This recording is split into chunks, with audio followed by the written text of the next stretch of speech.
The problem that most people have with saving money is not the lack of desire or the lack of knowledge, but it's the lack of income. It's hard to save money when you're not making a lot of money. However, it's not impossible. If you're savvy with how you go about saving money, you can increase your savings rate without increasing your income. And so in this video, I want to share 10 ways that you can save more money without making more money. Hello and welcome back to Money Mentor. Today we have an exciting topic to explore. If you're new here, don't forget to hit that subscribe button and ring the bell so you never miss our valuable content. Let's dive right in. And the first way is allocate more taxes to be withheld from your paycheck. So I am not in the position to tell anybody how they should be doing your taxes and consult with a tax professional before making any decisions.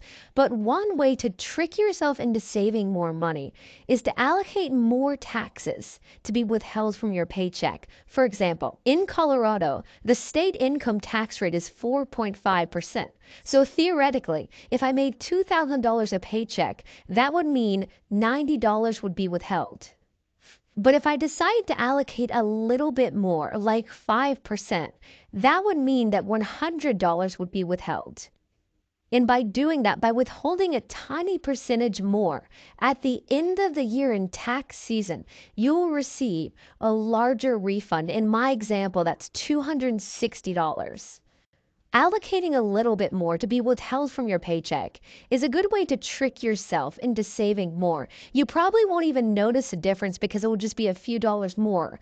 But at the end of the year, it could add up to hundreds of dollars. And there's pros and cons to this, but I've always overallocated how much I get withheld in taxes because at the end of the year, I end up receiving a larger refund. Now, the second way is switch banks.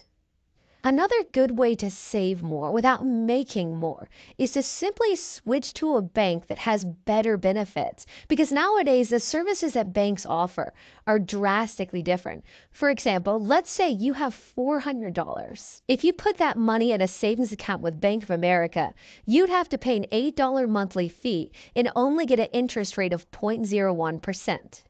And if you just held that money in that savings account for 1 year without adding anything more in it, by the end of the year, you would have $304 because you pay $96 in fees and get practically no interest.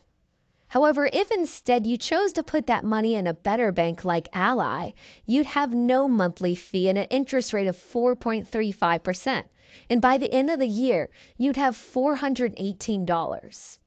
Banks are much more competitive than they used to be. And in that example I showed you, simply by switching to a better bank, you could have saved $114. Banks often take advantage of people that don't have that much money. So make sure that you're banking with a good bank that doesn't charge you monthly fees and offers you a good interest rate. Now, the third way is index investing. So if you have a decent amount of savings, a solid emergency fund, the next thing that you should consider doing that will allow you to save more without making more is investing in index funds. And index funds are a great way to get a bigger return on your money than just keeping that money in a savings account. For example, say you have $1,000. If you kept that in the Ally savings account with an interest rate of 4.35%, in 1 year, you'd have $1,044. But instead, if you invested that money in the index fund with an average return of 10% a year, in 1 year, you'd have $1,100. You'll get a much bigger return by investing your money in the market rather than keeping that money in a savings account. And I made a video up here as well as in the description on how to invest in index funds. But for me personally, I have $41,000 in my brokerage account invested in index funds. In this year, I've gained $4,500 in interest. This past year, the market has been up, but investing in index funds is a great way to save more without making more, and it's a passive form of income. Now, the fourth way is dividend payments. Another easy way to save more without making more is through dividend payments. And dividend payments are when you choose to invest in a stock or an index fund. Sometimes companies give a share of the profits to their shareholders in the form of dividends. Basically, dividends are a share of the profits, and they either pay out quarterly or yearly. And if you choose to invest in index funds, more than likely you will receive a dividend payment at the end of the year. And this is a great way to save more without making more. For example, as I said, in my brokerage account, I have about $41,000 invested. In this year, I received about $575 in dividend payments. And that's extra money that I'm making without doing anything. And that $575 of dividend payments is on top of that $4,500 of interest. So this year alone, just by investing in index funds, I have made over $5,075. Technically, I haven't made the money because I haven't realized it yet. I haven't withdrawn it. But dividend payments are a great way, an easy way to save more without making more. And obviously, the more money you have invested, the larger the payout's going to be. Now, the fifth way is sell your unused items. So I am in the process of moving and I'm getting rid of most of my stuff. And throughout this process, I think that I've learned two big things. The first thing is that there are so many things that we have we don't use. I moved to Colorado 3 years ago, and when I'm going through all my stuff, there's certain things that I haven't touched since I moved here. For example, these two guitars. I love them and I have a lot of memories with them, but I haven't used them in the 3 years I've been here. And I think that says a lot. And the second thing I've learned is that things sell extremely quickly online. As I've been selling all my stuff, I've been shocked to learn how easy it is to sell things online.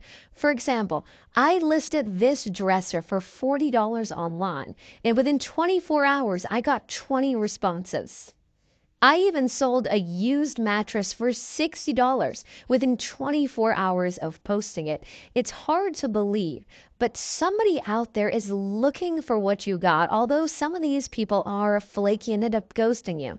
But if you go through your house and look at your unused items and start listing them online, one, you can save some extra money, and two, you can declutter your house.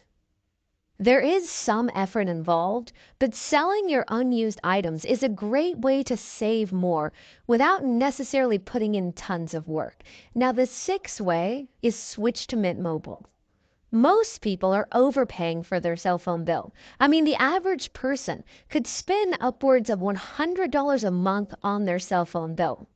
In a no-brainer way to lower this expense is to simply switch to Mint Mobile that has plans for as low as $15 a month with unlimited talk and text and 5 gigs of data to $30 a month for unlimited talk, text, and data. And if you switch from a $100 a month bill to a $15 a month bill, that saves you over $1,080 a year. You can easily save more money by switching cell phone providers, and I have used Mint Mobile for 3 years and I haven't had one single problem. However, the only person I wouldn't recommend this to is for people who highly depend on their service working 24/7, 365, like Uber drivers, because their service is second in line to T-Mobile. So it can cut out if the area gets more crowded than usual. But this is a great way to save more without making more, just by switching to Mint Mobile. Now, the seventh way is switch insurance providers. As we enter the new year, I think it's good to take the time to look at your insurance plans because most of us have multiple insurance plans, like renters or home insurance, car insurance, and health insurance. And this is a huge expense. I mean, I spend $320 a month on insurance. And I think that I'm spending less than most people. But it's good to spend an hour or so and just shop around to compare insurance plans. And it's a very easy thing to do, as insurance companies can give you instant quotes. And more than likely, you can find a better deal on your insurance and you can use that extra money to save more without having to make more money. And I've even read in many of my comments that talking to a real live insurance agent can actually help you save more money than doing it yourself online. Now, the eighth way is do a savings challenge. A big problem that people have with saving money is that they don't have a solid plan that keeps them on track to reach their goals. But I recently made this video that I'll link up here as well as in the description that talks about different money saving challenges. In money saving challenges are very realistic ways to save money that have a method attached to them. For example, a very realistic one is called the penny saving challenge, where on January 1st, you save 1 penny.